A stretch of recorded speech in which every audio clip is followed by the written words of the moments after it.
Assalomu alaykum. Transformers onlayn maktabiga xush kelibsiz. Bugun sizlar bilan ovozlar bo'limi qanday bizga imkoniyatlar yaratib berishini qisqacha ko'rib o'tamiz. Buning uchun biz ovozlar bo'limining birinchi buyrug'idan boshlaymiz, ya'ni kuyni oxirigacha ijro etish.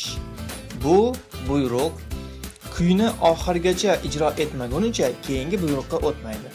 Ikkinchi buyruq avvalgi buyruqqa o'xshab ketadi, ya'ni mana shunga. Buning birinchisidan farqi bu kuy tugaguncha kutmaydi. Ya'ni keyingi buyruqqa o'tib ketaveradi. Kuy tugashini kutib o'tirmaydi. Juda yaxshi. Buni farqlarini biz proyekt ishlaganda hozir yanada ko'rsatibroq o'tamiz. Bu hamma ovozlarni to'xtatish. Ya'ni bizga ovozlarni to'xtatish kerak bo'lgan joyda ishlatiladi. Endi keyingi buyrug'imiz ovoz balandligi effektini o'ngga o'zgartir. Bu buyruq bizda chastotani ifodalab keladi. Ya'ni bu qiymatni biz oshirib borsak, chastota oshadi. Ya'ni ovozimiz ingichkalashib boradi. Buni qiymatini pasaytirib borsak yoki minus tomonga ham olib o'tsak, minus 50, minus 40 ovozimiz yo'g'onlashib boraveradi har shu kiritilgan qiymatga.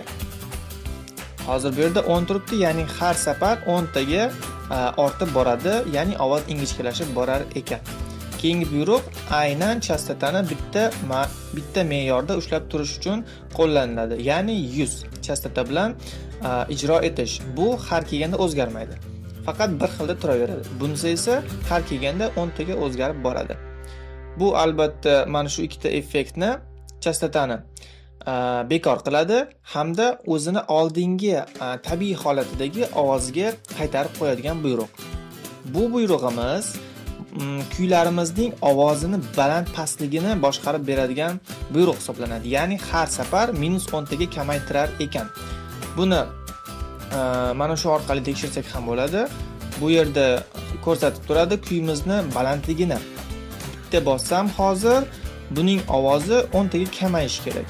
90 bo'ldi. Yana bossam yana kamayadi va toki o'chib qolguncha bu pasayishi mumkin. 0 bo'lsa ovozimiz eshitilmay qoladi.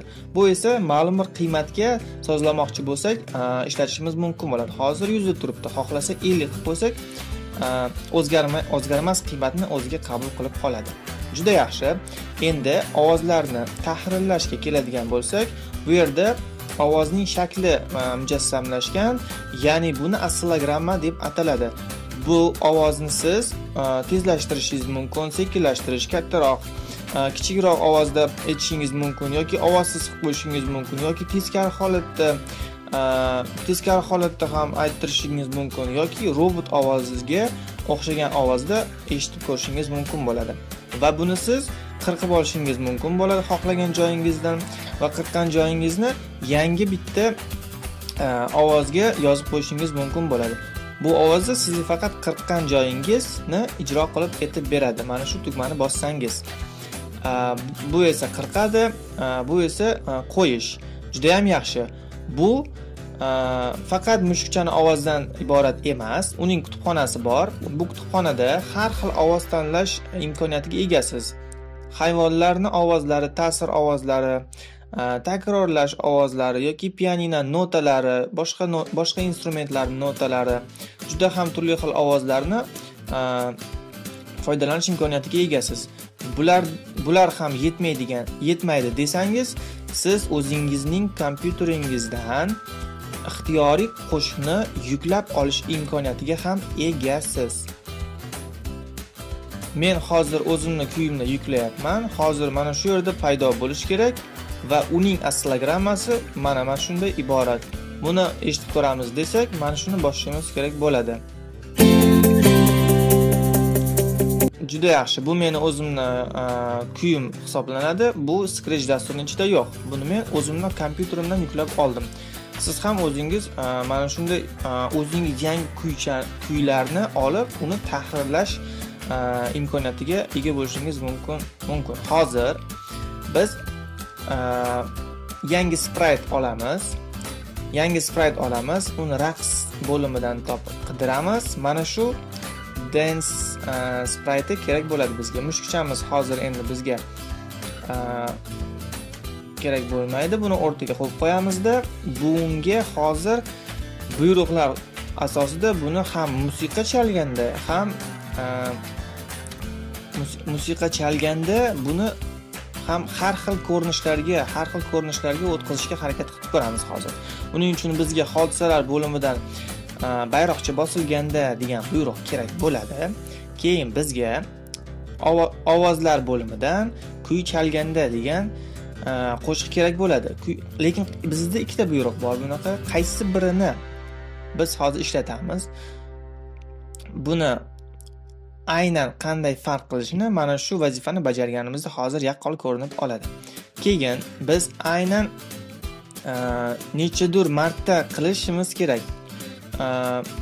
Buni harakatlarni biz necha marta harakatlanishini o'zimiz kiritib ishlab ko'rmoqchimiz. Shuning uchun nechadir marta takrorlash siklini, takrorlash operatorini tanlaymiz. Keyin uning ichiga ko'rinishlar menyusidan ko'rinishni o'zgartirish, keyingi ko'rinishga o'tsin degan buyruqni qo'yamiz hamda juda ham tez bajarilmasligi uchun biz unga keyin boshqaruvchi bo'limidan vaqt qo'yamiz. Vaqtni esa 0.3 sekund bilan chalsin deb qo'yamiz. Juda yaxshi. Ana endi birinchisini sinab ko'ramiz. Mana shuni bosamiz.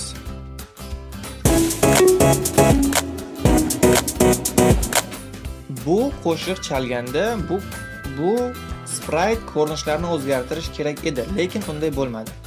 Buning sababi bu kuy tugagandan keyin bu buyruqlarga o'tadi. Shuning uchun bu proyektda bu buyruqdan foydalanmaymiz. Bizga kerak bo'ladigan proyekt mana shu buyruq hisoblanadi. Demak, biz ham qo'shiq chalayotganda ham mana shu buyruqlar parallel bo'lishi kerak bo'ladi. Ya'ni mana shu kuy chalganda bu spraytimiz raqsga tushishi kerak bo'ladi.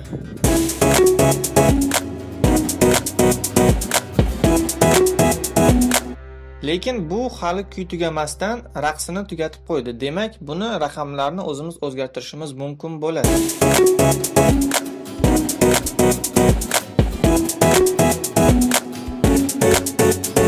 Hey, juda ham yaxshi. Ana endi siz o'zingiz mustaqil ravishda har bir o'tilgan yangi bilimlarni yangi spraytlar bilan takrorlab chiqishingiz kerak bo'ladi.